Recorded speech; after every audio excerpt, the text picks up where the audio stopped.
West Air Aviation, initially established as an aircraft maintenance facility, has grown its scheduled flight service, FlyNamibia, to become synonymous with regional flights within a Namibian context. As you all know, Airlink bought 40% of FlyNamibia's stock. What does this mean for Namibians? What does it mean for the industry? The deal is seen by experts to accelerate Namibia's post-pandemic recovery and establish Namibia as a central hub for connecting flights within Africa. FlyNamibia currently only flies to Rundu, Katima Malilo, Oranienburg, Walfish Bay and Cape Town. After this deal, you may be able to go straight from Johannesburg, Cape Town, or any other place in the world in fact, straight to a tourist destination such as the beautiful Sausage Bay. So, why is any of this important? Are we going to experience cheaper airline prices? Is this going to impact our economy in any way, shape or form? And does this possibly lead to pricing collusion? In order to answer some of these questions, we get the opportunity to talk to Nerine Uys, Operations Manager of FlyNamibia, on this very special episode of The Spot. Stay tuned. Airlink, one of the biggest South African airlines, has bought this 40% minority stake into FlyNamibia for an undisclosed fee. Could you tell us what that fee is?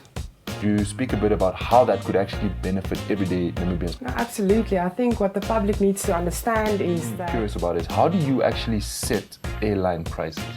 Airlink only bought 40% shares, which means they still remain a minority shareholder. We still stay completely independent from it for us. To actually build a code share with somebody like a Lufthansa or a Eurowings will take you 2 to 3 years, where with Airlink now, it's going to take us a few months. So we're going from Boerman to Amazon. And that's opening up the world to Namibia, and I mean the Namibia to the world.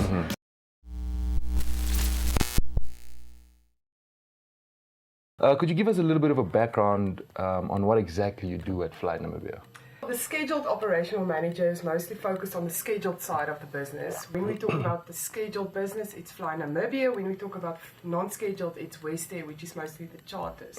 I oversee the costing, I oversee introducing new flights, new routes. I also take charge of the marketing. And what I'm genuinely curious about is how do you actually set airline prices? The biggest contributors to an airline price or a ticket price is fuel and then the lease fees. Okay. So if there's a direct change... Leasing fees is now leasing the planes. The Okay. aircraft, yeah. You have a fair price in the ticket price, and you also have your taxes. So the surcharge is also the biggest thing that gets built into this ticket price. And that is called the YQ surcharge. So just to give you an idea, the fare will never change within a 6-month period. It's fixed, which is your fare, your taxes and your fuel surcharge. Okay. So the fare never changes within that 6-month period.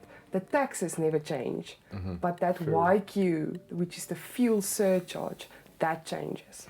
Okay. So if you see that the fuel changes and it's a $5 per litre more, then that will be added to that specific line into the ticket, yeah. Now, FlyNamibia flights or connecting flights to FlyNamibia flights will show up on terminals even just through the partner network that Airlink has, right? Yes. So I could potentially be sitting at JFK in the US and you could see a flight straight to Sources Flay. Yes, that's correct. Yeah, that's amazing. So the whole buy-in actually puts us in a position where when we load our flights as 4Z8, we get the code shares, and that means that we connect with a Eurowings, we connect with a Lufthansa, with a Delta. And if you make your booking on us, you can literally put in Sources Flay and I want to fly to New York, and you can get your full itinerary and your booking through that. And you're not going to fly on the same aircraft or the same operator, but you can make your booking that way. And that's opening up the world to Namibia, and I mean the Namibia to the world, which is fantastic for us. Essentially, currently how it's working, if you are sitting in front of a tour operator or an agent in New York, and you want to fly to Namibia, you will not see FlyNamibia inventory on their system. So once you go over onto this GDS, the Global Distribution Network, this will open up to the world. they will see our inventory. They can book us. We are bookable. And that's why I'm saying the milk is not on all the shelves. So this is great for us. To actually build a code share with somebody like a Lufthansa or a Eurowings will take you 2 to 3 years, where with Airlink now, it's going to take us a few months. So we're going from Voerman to Amazon. Amen. On top of my head, I'm just thinking, after COVID-19, you're probably not going to see business travel ever coming back to the same level it's been. I think it's really cool to see you guys actually aligning to the leisure passengers. So it seems like that could actually, and to be honest with you, initially when I saw the 40% equity purchase, I did think, I was like, why would anybody invest into that? It doesn't make sense. But after speaking to you, it actually makes sense, because now you have a strategic advantage. And you're actually attracting more customers that weren't there before, right? So would you say that was one of the main reasons the equity purchase took place? And I think as just an extension to that, would you speak a bit about how that could actually benefit everyday Namibians? No, absolutely. I think what the public needs to understand is that we latch onto a very big airline, which has about 260 roughly flights per day, which brings economies of scale, which brings better prices, and we directly tap into that, and that essentially gets built into the pricing model, which eventually gets back to the consumer. So if we get a better fuel rate, our pricing gets better, and the consumer pays less. So I also read that these same economies of scale that could be leveraged now via this deal could lead to there actually being a better focus on regional flights and making that more doable.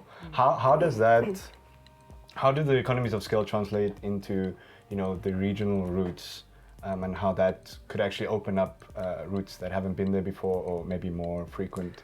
So just to go back to where we started and where we are currently on AeroCRS, which is our CRS, which is basically the reservation system, which does not have the inventory on all the shelves. Yes. And Namibia is such a small country, to just focus on domestic is just not feasible for an airline at all. So our growth and our rapid expansion lies with regional. And to go big in regional, you need to be on this distribution network. So once we are on there, you're going to see rapid expansion regionally. You're going to see flights to Vic Falls, you will see flights to Luanda, Maun, west of Africa, maybe beyond at the later stage. Nice. I have to play devil's advocate, and I think Namibians would appreciate it. Your airline and Airlink would dominate, or you are dominating, the South African routes, which is Cape Town and Johannesburg. If you guys are not competing with one another, what is put in place to stop you from placing prices much higher than it needs to be? Because if you look at it from a business perspective, if your economies of scale kick in and your input costs are lower, then why not just eat the margins? Why are you reducing your prices as well? Airlink only bought 40% shares, which means they still remain a minority shareholder. We still stay completely independent from each other. We can tap into the economies of scale, which is beneficial for us, but when it gets to setting prices, we still remain competitive and competitors to each other. So we have our own department for setting prices. We don't get any inputs from them with regards to that. And the same on their side. Airlink, one of the biggest South African airlines, has bought this 40% minority stake into FlyNamibia for an undisclosed fee. Could you tell us what that fee is? Absolutely not. It stays confidential. It was a try. Is it safe to say then, if everything stays as it is, Namibians should be expecting lower, firstly, lower prices on their tickets to all the routes you guys cover, and also there's a differentiating factor where they now can also benefit off of more routes into Namibia, like for instance going straight from Cape Town to Sossusvlei or Etosha, whatever it may be. Can we confirm that? Are you happy with that being the... I can't confirm that because I'm not sure what's going to happen with the biggest portion, which is fuel, where we're still sitting with very high fuel prices. Okay. But what I can say, what I can say is that with expansion, our operating cost becomes lower. Yes.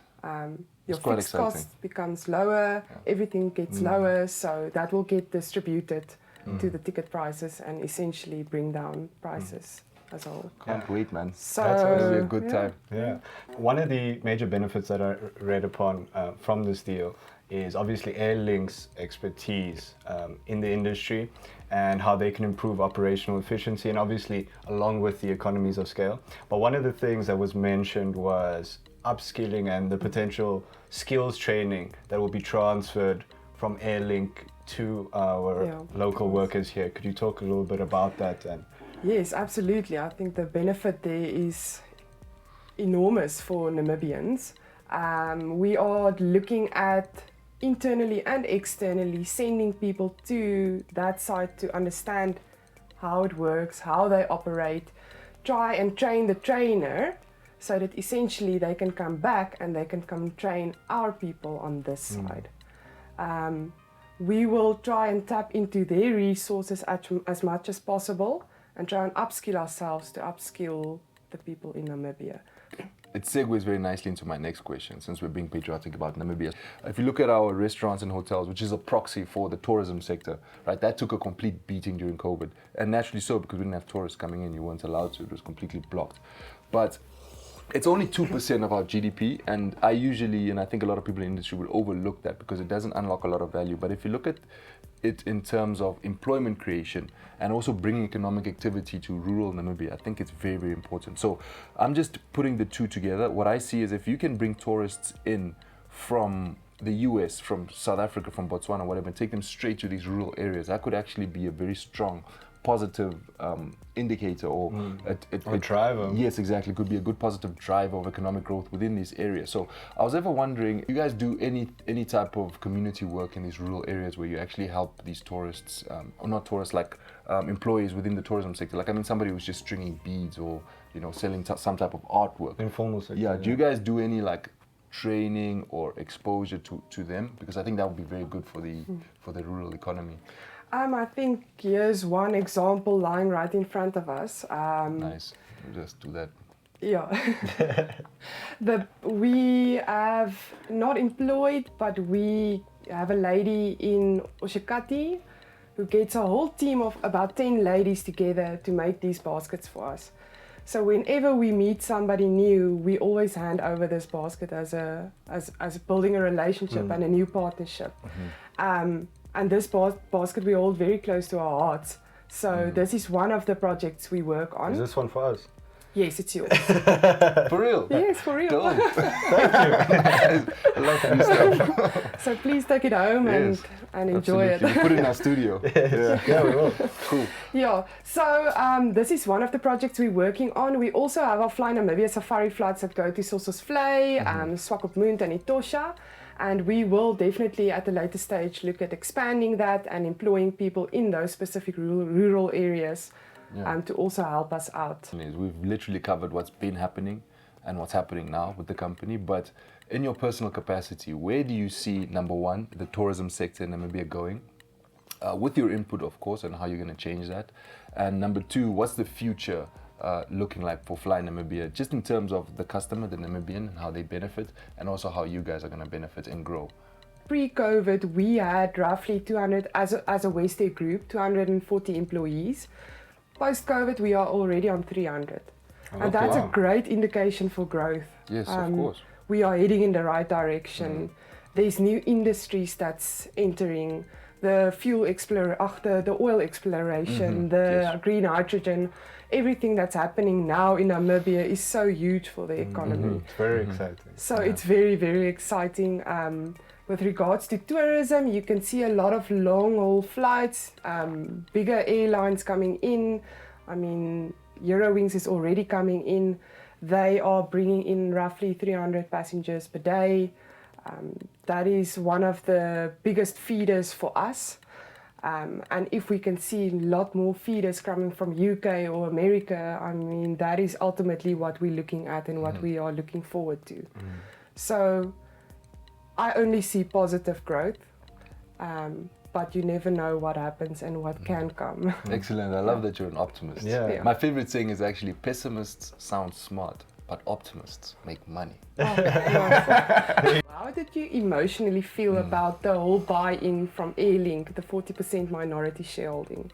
I can go first. Yeah. So I initially, because I don't have a granular understanding of the airline industry. I understand the stocks that are listed, you can look at everything that's available, but initially I was looking at it, I was like, airlines have been unprofitable for so many years, and my initial thoughts was, who's this investor? Why would you even do this?